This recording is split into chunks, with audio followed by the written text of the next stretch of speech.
9 മണിക്ക് മന്ത്രിസഭാ യോഗം ചേരുന്നുണ്ട്. പ്രധാനമായും ഈ ഒരു വി.ഡി. സതീശൻ മന്ത്രിസഭ അധികാരമേൽക്കുമ്പോൾ വലിയ രീതിയിലുള്ള ഒരു സാമ്പത്തിക പ്രതിസന്ധി വെല്ലുവിളിയൊക്കെ കാത്തിരിക്കുന്നതെന്ന് വേണം മനസ്സിലാക്കാൻ. ഒരുപാട് കാര്യങ്ങളിൽ ഇപ്പോൾ ഒന്നാമത് ധവളപത്രം ഇറക്കുമെന്ന് പറഞ്ഞു, അതിൽ നടപടികൾ മുന്നോട്ട് പോകേണ്ടതുണ്ട്. കേരയിൽ വിജ്ഞാപനം മരവിപ്പിക്കൽ വലിയ രീതിയിൽ പ്രതിപക്ഷം കഴിഞ്ഞ തവണ അതിനെ എതിർത്തിരുന്നതാണ്. ഒപ്പം അവരുടെ ഏറ്റവും വലിയ ആ ഒരു സ്വപ്ന പദ്ധതി എന്നൊക്കെ നമുക്ക് പറയാൻ പറ്റുന്ന ഈ KSRTCയിലെ വനിതകളുടെ സൗജന്യ യാത്ര, അങ്ങനെ പ്രധാനപ്പെട്ട വിഷയങ്ങളിലെല്ലാം ഇന്നിപ്പോൾ രണ്ടാം മന്ത്രിസഭയിൽ ചർച്ചകൾ നടക്കുമല്ലോ അല്ലേ? തീർച്ചയായും രണ്ടാം മന്ത്രിസഭാ യോഗം ഇന്ന് ചേരുമ്പോൾ അതിൽ നിരവധിയായിട്ടുള്ള വിഷയങ്ങളാണ്. അതിൽ ഏറ്റവും പ്രധാനപ്പെട്ടത് സർക്കാരിൻ്റെ നിലവിലെ സംസ്ഥാനത്തെ സാമ്പത്തിക സ്ഥിതിയുമായി ബന്ധപ്പെട്ട വിഷയങ്ങൾ തന്നെയായിരിക്കും ചർച്ച ചെയ്യുന്നത്. സാമ്പത്തിക പ്രതിസന്ധി അതിരൂക്ഷമായി തന്നെ സർക്കാരിന് അഭിമുഖീകരിക്കേണ്ടതുണ്ട്. നിരവധിയായിട്ടുള്ള പദ്ധതികൾ നടപ്പിലാക്കുന്നതിന് വരുമാനം കണ്ടെത്തേണ്ട സാഹചര്യങ്ങളുണ്ട്. അത് നിലവിലെ സാമ്പത്തിക സ്ഥിതി എത്തരത്തിലാണ് എന്നതിനെ സംബന്ധിച്ച് വിദഗ്ധ സമിതിയെ നിർണയിച്ചുകൊണ്ട് തന്നെ അതുമായി ബന്ധപ്പെട്ട പരിശോധനകൾ നടത്തുന്നതിനും റിപ്പോർട്ടുകൾ സമർപ്പിക്കുന്നതിനുമുള്ള നിർദ്ദേശങ്ങൾ സ്വാഭാവികമായും ഉണ്ടാകും.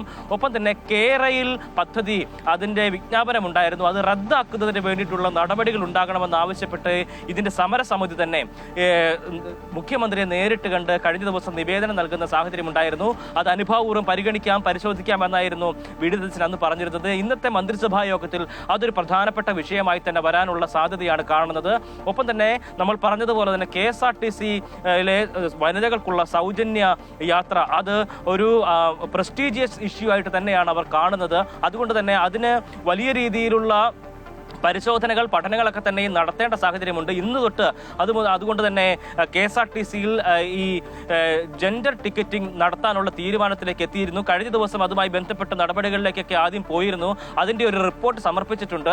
അതുകൊണ്ട് തന്നെ ഒരു ദിവസം ഏതാണ്ട് 3 ലക്ഷം രൂപയെങ്കിലും നഷ്ടത്തിലേക്ക് വരുന്ന ഒരു സാഹചര്യത്തിലേക്കാണ് ഉണ്ടാകുന്നത്. വരുമാനത്തിൽ കുറവുണ്ടാകുന്ന ഒരു നിലയുണ്ട്. അതുകൊണ്ട് തന്നെ ആ വരുമാനം എങ്ങനെ ഓവർകം ചെയ്യാൻ കഴിയും എന്നത് സംബന്ധിച്ചുള്ള പരിശോധന ഉൾപ്പെടെ നടക്കും.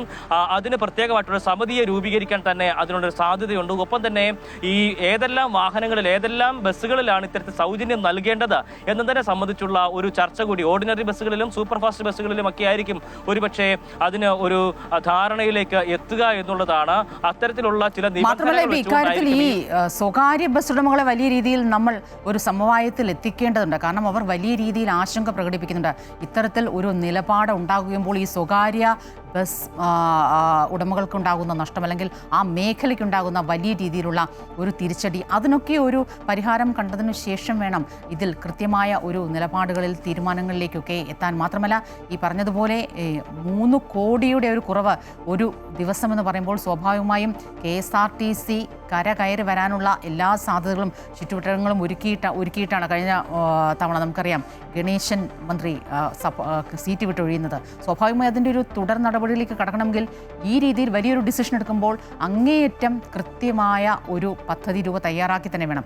മറ്റൊന്ന് എബി ചോദിക്കാനുള്ളത്, ഈ പ്രോട്ടം സ്പീക്കറായി ജി സുധാകരൻ സത്യപ്രതിജ്ഞ ചെയ്യാനിരിക്കുകയാണ്. ഇപ്പോൾ മറ്റന്നാളാണ് MLA-മാരുടെ എല്ലാം സത്യപ്രതിജ്ഞ നടക്കാനിരിക്കുന്നത്.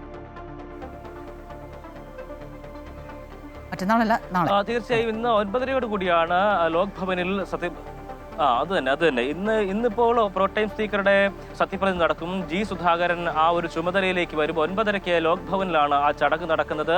അതോടൊപ്പം തന്നെ നാളെയാണ് MLA-മാരുടെ സത്യപ്രതിജ്ഞ. അതിനാണ് അദ്ദേഹം ആ ഒരു പ്രോട്ടൈം സ്പീക്കർ ആ ചുമതലയിലേക്ക് എത്തുന്നത് എന്നുള്ളതാണ്. എന്തായാലും അതും ഏവരും ആകാംക്ഷയോടുകൂടി തന്നെ കാത്തിരിക്കുന്ന ഒരു സാഹചര്യമാണ്. കാരണം പിണറായി വിജയൻ ഉൾപ്പെടെയുള്ള ആളുകളൊക്കെ തന്നെയും ജി സുധാകരന് മുന്നിൽ സത്യപ്രതിജ്ഞ ചെയ്ത് MLA-മാരാകുന്നു എന്നുള്ള ഒരു കാഴ്ച കൂടി അതൊരു കൗതുകത്തോടെയുള്ള കാഴ്ച തന്നെയായിരിക്കും. എന്തായാലും സ്വാഭാവികമായും നാളെ ഇറങ്ങാനിരിക്കുന്ന റെയിലുകളിലൊക്കെ തന്നെയും അതൊരു സുപ്രധാനമായിട്ടുള്ളൊരു വിഷയമായി തന്നെ മാറുമെന്നുള്ള കാര്യത്തിലും തർക്കമില്ല.